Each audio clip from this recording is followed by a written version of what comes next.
নমস্কার, 7 hour news নেটওয়ার্কে আপনাদের স্বাগত। কথায় বলে পুরনো চাল ভাতে বাড়ে, সেরকমই ব্যান্ড পার্টি বা এই বিশেষ সুরের দলের ইতিহাস কিন্তু অনেক দিনের। ঐতিহ্যশালী এই ব্যান্ড পার্টির কদর কি এখনো আরও বেড়েছে, নাকি তারা ধীরে ধীরে অবলুপ্তির পথে হাঁটছে, তার হদিশই আজ আপনাদের দেব।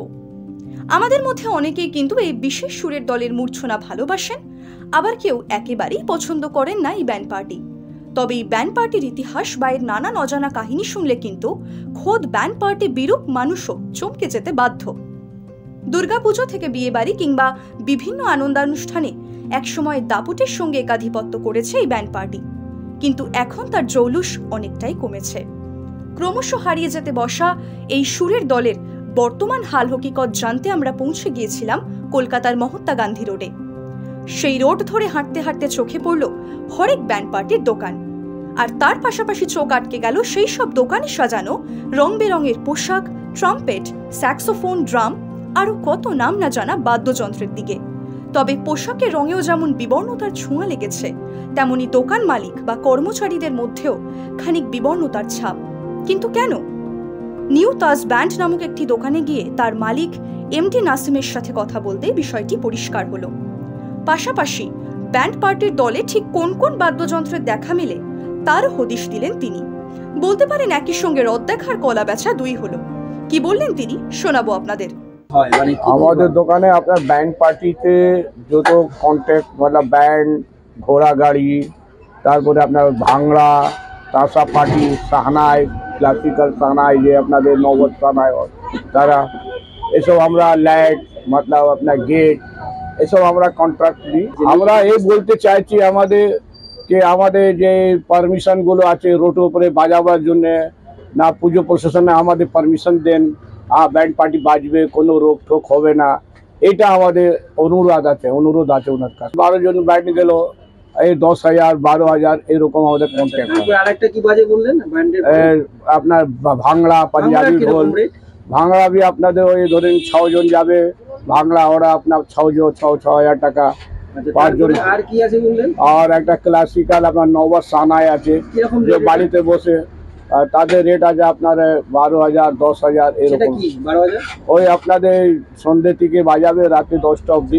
আর কি আছে বলবেন? আর আপনাদের গেট আছে, যে ইলেকট্রিক গেট যাটা मतलब আপনাদের 2,000 2,500 এরকম রেট। ঘোড়া যদি যায়, আর শুধু ঘোড়া যায় তাহলে ওটা আপনার 3,000, আর ঘোড়া গাড়ি যাবে ওটা আপনাদের 4,000 5,000। আপনারা এতক্ষণ শুনছিলেন যে প্রশাসনিক নিয়মের গেরোয় ক্ষতির মুখে পড়ছে ব্যান্ড পার্টির কর্ণধার সহ বাদ্যকাররা।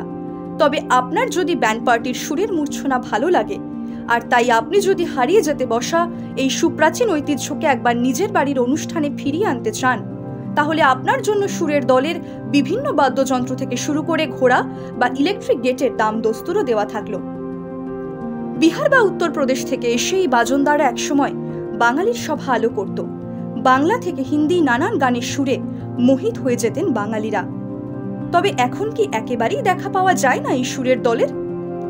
না বললে ভুল বলা হবে, কিন্তু অতীতের সেই রমরমা বাজার এখন প্রায় অবলুপ্ত।